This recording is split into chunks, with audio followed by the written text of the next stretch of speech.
নমস্কার বন্ধুরা, আমার নতুন চ্যানেলে সবাইকে স্বাগত। আজকে আমি একটা নতুন রেসিপি বানাবো কুমড়ো ফুল দিয়ে। তাই জন্য বাগানে এসেছি কুমড়ো ফুল তুলতে। চলো তোমাদেরকে দেখাই কত সুন্দর কুমড়ো ফুল হয়েছে বাগানে। বন্ধুরা দেখো কত সুন্দর কুমড়ো ফুল হয়েছে। এই কুমড়ো ফুলগুলোকে আমি তুলে নেবো, নিয়ে এই কুমড়ো ফুল দিয়ে পকোড়া বানাবো। একটা একটা করে সব ফুলগুলোকে তুলে নিচ্ছি।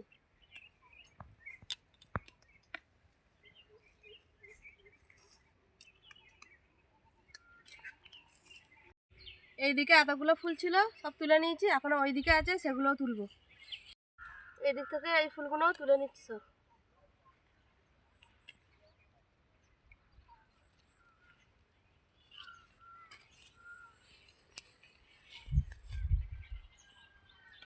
এতগুলো ফুল বন্ধুরা তুলে নিয়েছি, এগুলো দিয়ে পকোড়া বানাবো। তোমরা দেখতে থাকো।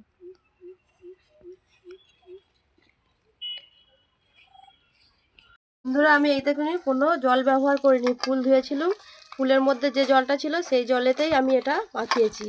এরকম ভাব মোটা করে এরকম ভাব মাখিয়ে নিয়েছি। কড়াইয়ে তেল গরম হয়ে গেছে, এবার পকোড়াগুলো ভেজে নেব।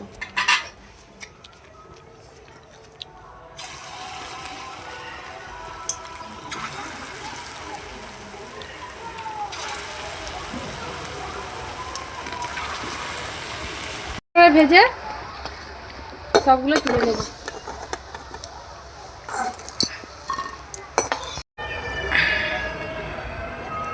বন্ধুরা আমার কুমড়ো ফুলের পকোড়া রেডি হয়ে গেছে। দেখো দেখতে কত সুন্দর হয়েছে।